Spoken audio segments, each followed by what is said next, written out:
We've been talking about Hearth Home Filter last week and how it's really amazing to be able to identify furnishings that you can craft that like nobody's bothering to really sell. You can use TTC and things like that too, because you can tell like, wow, there's like so few of these up there.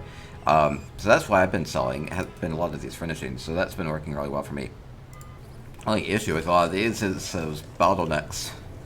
Not getting a lot of the finishing materials that you need can be a challenge. So I can just go put these up for the same price that I sold them at successfully before. Dormer frames.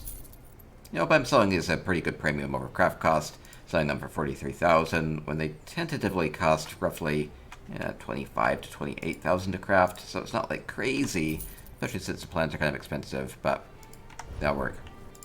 Okay, I sold some vampiric things as well. Vampiric bookcase. Archfield. Sold 4 of those. I sold some armchairs. I sold some chairs. These have actually been selling weirdly well.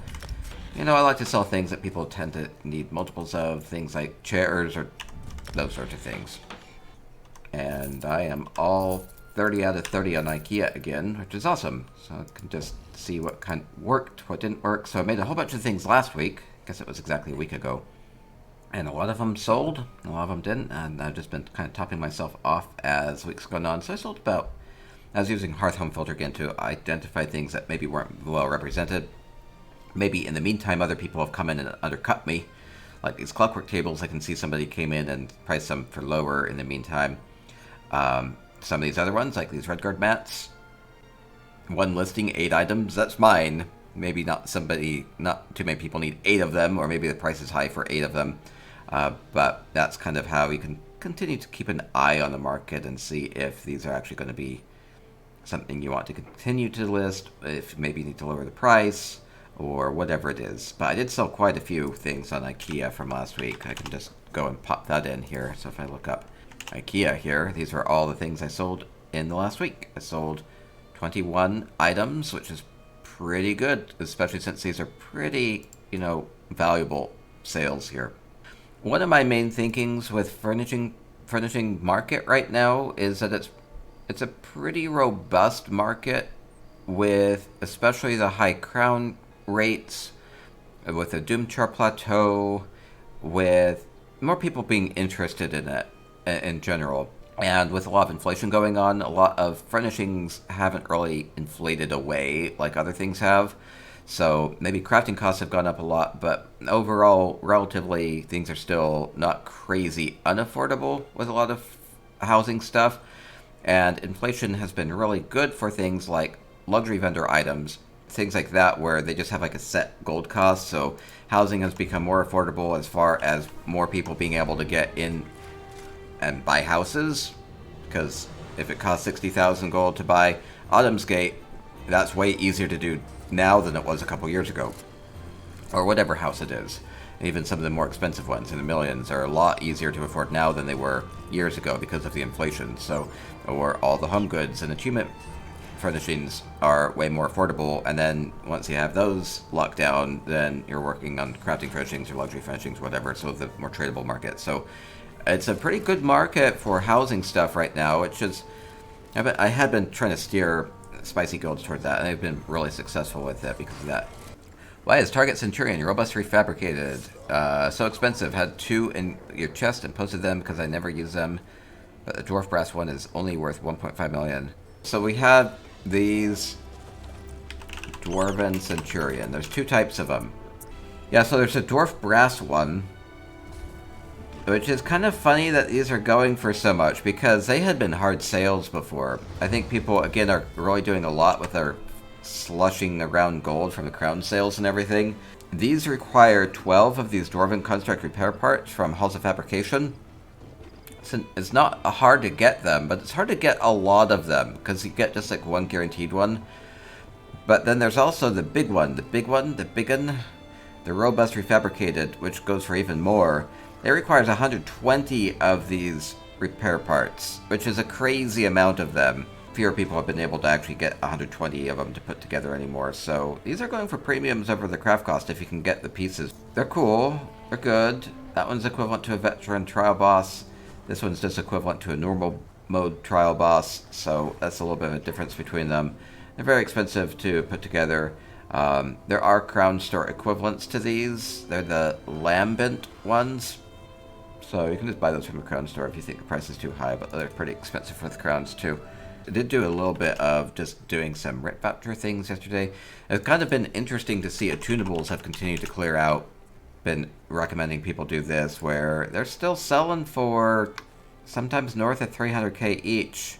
Most everything on our guild trader cleared at about 300k. There are a lot of people doing guild halls or whatever right now. It's been pretty easy for people to get lots of gold, especially with crown gifting and everything going on with that post-sale. So there's a lot of gold sloshing around. A lot of people are using those to dump a lot of their resources into like a big guild hall. More of my guildies have been selling these in stacks too. That's been good to see because people don't need just one here and there for the most part. They need 60 sets of them, so it's like, let's go ahead and make them available. That way you can continue to sell more. So if I weren't selling these in big stack sizes, if I were using 24 of my sales slots for that, I could be selling all this other stuff too. So that's a better way of doing it. Yeah, but working towards being able to do endgame crafting is what will really get you on to like that next level of trading, where once you have everything learned, you can just go around and like buy sealed writs, and you can do these and turn them out, and they're great because you can do these, you can use up mats that you're getting a lot of, you can do them profitably, you can get things that you need for yourself from the Writ voucher vendor, which is a pretty big market, and you gain CP along the way too, so it's like perfect. You don't have to overpay for the little alchemy and enchanting writs. You can actually do the bigger ones that require all the research and everything. So then it's just like a matter of that. Like this one right here is perfect. 544 gold per voucher.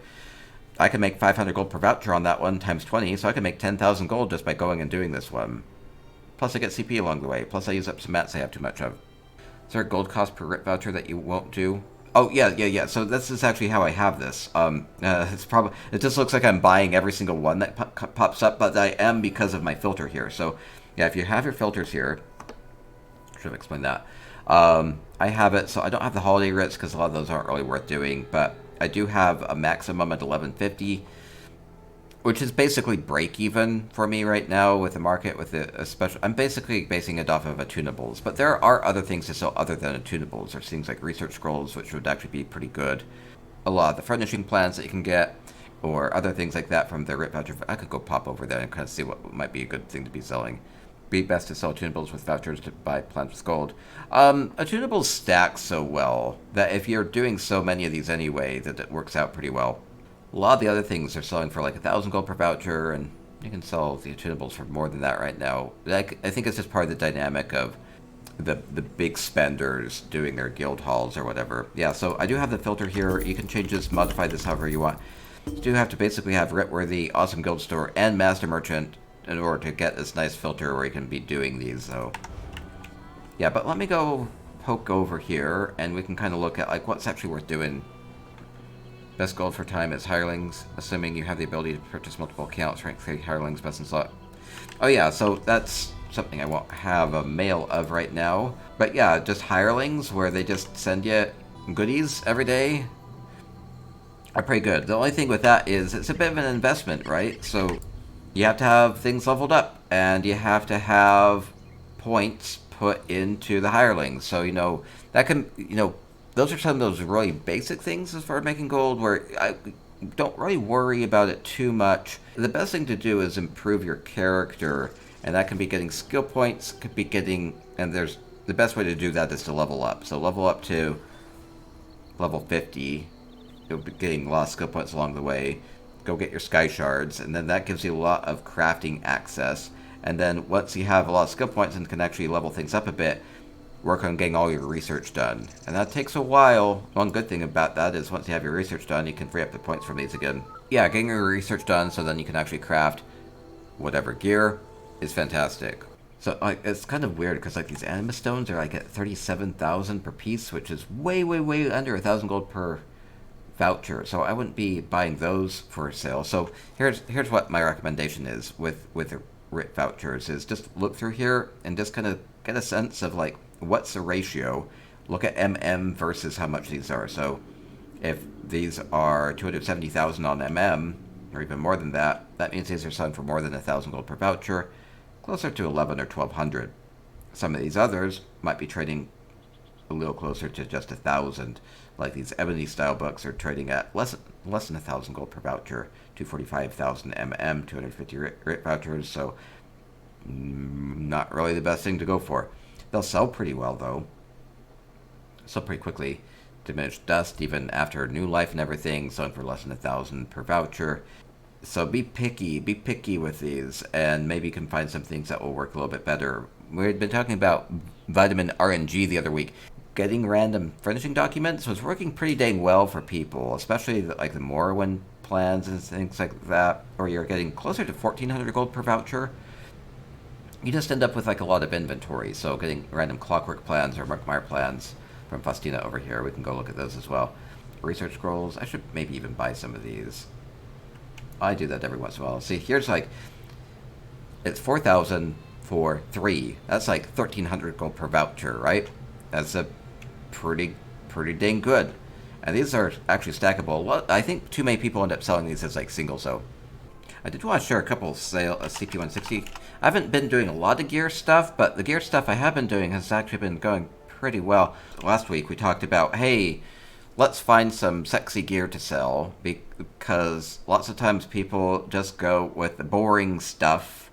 And so I made this lightning stat. I shouldn't even spoil this at this point because it's such a good market.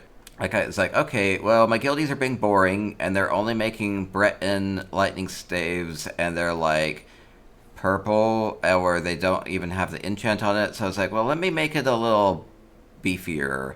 And so I put the good enchant on it. I made it in an interesting style, not one that's totally unreachable, or not even a crown exclusive one or anything like that. But I was like, okay, so this is interesting. It's an interesting one. I sold 3 of them in the last week. And I've been making like, these are disgusting margins on these. I think I'm topped off on these for now though. But like 3 of them have sold, like, and it's like, they cost 45,000 gold to craft. I'm selling them for 175. So I'm making like 120k per pop off those. I'd love to, but I don't have the motifs for many of the sexy styles. It doesn't have to be like crazy, but it could just be you do like Daedric instead of Breton, or something smaller. So let's say I'm looking at CP160 crafted gear, Icunding's Rage, Yokoden. See, Yokoden's at least slightly more interesting than whatever. Wish they put enchants on it. I have no reason not to put stam enchants on them, and then just charge for them. That's what I would recommend, even for purples. Let me see if I have more boring things. Breton. It has an enchant, but it's Breton. And it would be so easy for them to not make this Breton. So that's where I'm saying do better. So it's going to be a little bit of a mix. Soul Shriven's different. Is Soul Shriven sexy? I'd go more interesting. Argonian's a really basic one. For the most part, I would think that there's a lot of room for improvement on these sorts of things. So Greymore, there's Greymore, Impen. They're okay, they figured that one out. It's kind of funny because they're doing the other one. They're making good gear, they have the enchant, they have the good style on it, and they're selling this for 50k, even though it costs a fraction of that to actually craft it. And do the enchant, do a gold level enchant, because everybody's going to want it anyway. And if it's Hundings, then they want the stamina enchant. Go ahead and slap the stamina enchant on it, and it's not that much more difficult to do. You just do that with here. This is going to be a matter of putting your armor enchant on stamina here, and just adding a legendary one here. Just costs a kuda to make that, really. And they don't have to be like crazy expensive. I still would generally recommend going with a more valuable one, but another thing to do would be maybe just go with something that has a relatively cheap style material, plentifully available style material, where like maybe there's certain ones are a little easier to get your hands on, because that way you don't have to worry about it too much. So maybe you have, Militant Ordinator is a pretty expensive one, but the style map for it is plentifully available. That could be a pretty good one, actually.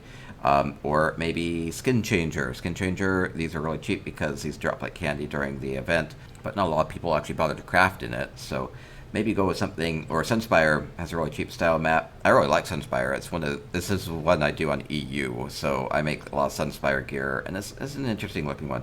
So whatever happens to be something where the style material isn't going to be a bother, too much. Point armature, the style mat's super oversupplied, so you can just go ahead and pick those up and use those. That's an interesting looking style too. So, and those aren't like crazy expensive to craft. So anyway, I like the sexy style idea of it, where you're just trying to layer in more value, and if somebody's paying 50 to 200,000 gold for a single piece of gear, you know, it's not going to hurt to slap in 1,000 gold worth of a style mat onto it.